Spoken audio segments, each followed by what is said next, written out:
So ನಿಜವಾಗ್ಲೂ ಅದಕ್ಕೆ ಅಷ್ಟು ಮಹತ್ವ ಇದೆ ನಾವು ಅಥವಾ ಅದ್ರ ಒಂದು ಇಂಪಾರ್ಟೆನ್ಸ್ ಏನಿದೆ ಸ್ವಲ್ಪ ತಿಳಿಸ್ಕೊಡಿ. ಮೇಡಮ್, ಆಕ್ಚುಲಿ ಯಾವುದೇ ಸಂಘದಲ್ಲಿ ಪ್ರಧಾನ ಕಾರ್ಯದರ್ಶಿ ಹುದ್ದೆ ಬಹುಮುಖ್ಯವಾದ ಹುದ್ದೆ. ಆ ಸಂಘದ ಕಾರ್ಯಚಟುವಟಿಕೆಗಳು ಮತ್ತು ಆ ಸಂಘದ ಯಾವುದೇ ಒಂದು ಅಫಿಷಿಯಲ್ ಕರೆಸ್ಪಾಂಡೆನ್ಸ್ ಅಂತ ಏನು ಹೇಳ್ತಾರೆ ಅದೆಲ್ಲ ಕೂಡ ಪ್ರಧಾನ ಕಾರ್ಯದರ್ಶಿಗೆ ಸಂಬಂಧಪಟ್ಟ ಒಂದು ಅಧಿಕಾರ. ಆದರೆ ನೀವು ದೇಶದ ಯಾವುದೇ ವಿದ್ಯುತ್ ಇಲಾಖೆಯ ಸಂಘಗಳನ್ನು ನೋಡಿದರೆ ಯಾವ ರಾಜ್ಯದ ಸಂಘದ ಅಧ್ಯಕ್ಷರಿಗೆ ನಿರ್ದೇಶಕ ಸ್ಥಾನ ನೀಡಿಲ್ಲ.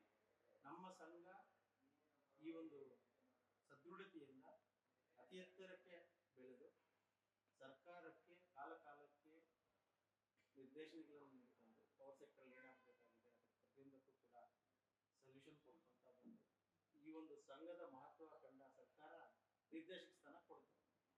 ಈ ನಿರ್ದೇಶಕ ಸ್ಥಾನ ಬಂದ ಮೇಲೆ ಇತ್ತೀಚಿನ ವರ್ಷಗಳಲ್ಲಿ ಕೆಲವರು ಸಂಘದ ಹಿತಾಸಕ್ತಿಗಿಂತ ಆ ನಿರ್ದೇಶಕ ಸ್ಥಾನದ ಆಸೆಗೆ ಅಧ್ಯಕ್ಷರಾಗಲು ಬಯಸಿ ಅಧ್ಯಕ್ಷರಾಗಿ ನಿರ್ದೇಶಕ ಸ್ಥಾನ ಬಂದ ಮೇಲೆ ಅವರು ಸರ್ವಾಧಿಕಾರಿ ಧೋರಣೆ ತೋರಿಸ್ತಾ ಇದ್ದಾರೆ.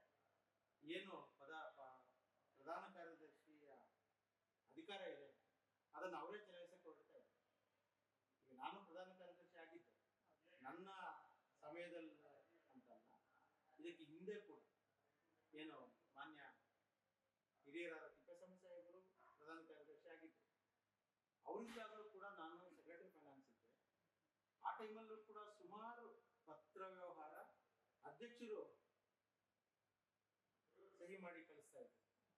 ಅದನ್ನ ಒಂದ್ಸಲ ಹಿಂದೆ ಇದ್ದ ಪ್ರಧಾನ ಕಾರ್ಯದರ್ಶಿ ಕೇಳಿದಾಗ ಸರ್ಕಾರಕ್ಕೆ ಹೋಗುವ ಪತ್ರಗಳು ಅಧ್ಯಕ್ಷರು ನಿರ್ದೇಶಕರು ಇರ್ತಾರೆ, ಅವರಿಂದ ಹೋಗಿ ಆ ಥರ ಏನೋ ಒಂದು ಸಗು ಬೆಳೆಕೊಂಡು ಅವರು ಆ ಪ್ರಧಾನ ಕಾರ್ಯದರ್ಶಿ ಹುದ್ದೆಯ ಅಧಿಕಾರವನ್ನು ಅವರೇ ಚಲಾಯಿಸ್ತಾರೆ, ಅಧ್ಯಕ್ಷರು ಚಲಾಯಿಸುತ್ತಾರೆ ನಿದರ್ಶನಗಳು ಇತ್ತು. ಇನ್ನ ಈ ಲಾಸ್ಟ್ ಟೆನ್ಯೂರಲ್ಲಿ ಅದು ಇನ್ನೂ ಜಾಸ್ತಿ ಆಯಿತು. ನಾನು ಚೀಫ್ ಇಂಜಿನಿಯರ್ ಇದ್ದೀನಿ, ನಾನು ಯಾವುದೇ ಒಂದು ಡೈರೆಕ್ಟರ್ಸ್ ಇರ್ಬೋದು, MDಗಳಿಗಿರ್ಬೋದು, ಸರ್ಕಾರಕ್ಕಿರ್ಬೋದು ನಾನೇ ಪತ್ರ ಬರೀತೀನಿ ಅಂತ.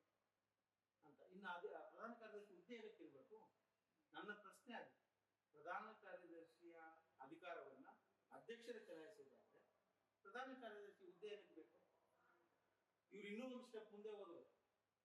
ಪತ್ರ ವ್ಯವಹಾರ ಅಷ್ಟೇ ಅಲ್ಲದೆ ಬ್ಯಾಂಕ್ ವ್ಯವಹಾರ ಕೂಡ ಮಾಡೋಕ್ಕೆ ಅಧ್ಯಕ್ಷರು ಮತ್ತು ಹಣಕಾಸು ಕಾರ್ಯದರ್ಶಿ ಇಬ್ಬರೇ ಸೈನ್ ಮಾಡಿ ಬ್ಯಾಂಕ್ ವ್ಯವಹಾರ ಮಾಡಕ್ಕೆ ಹೋಗಿದೆ. ಅದರ ವಿಚಾರವಾಗಿ ನಾನು ಸುಮಾರು ಪ್ರಶ್ನೆ ಮಾಡಿದೆ, ಎಲ್ಲ ಮೆಂಬರ್ಸ್ ಅಲ್ಲೂ ಕೂಡ ತಿಳಿಸಿದೆ. ಆದರೆ ಅವರಿಗೆ ಯಾವ ತರ ಆಗಿದೆ ಅಂದ್ರೆ, ನನಗೆ ನಾನು ಅಧ್ಯಕ್ಷನಾಗಿ ನಿರ್ದೇಶಕನಾದ್ರೆ ನಾನು ಯಾವ ಅಧಿಕಾರ ಬೇಕಂತ ನಾನೇ ಚಲಾಯಿಸಬಹುದು ಅನ್ನೋ ಒಂದು ಮನೋಭಾವ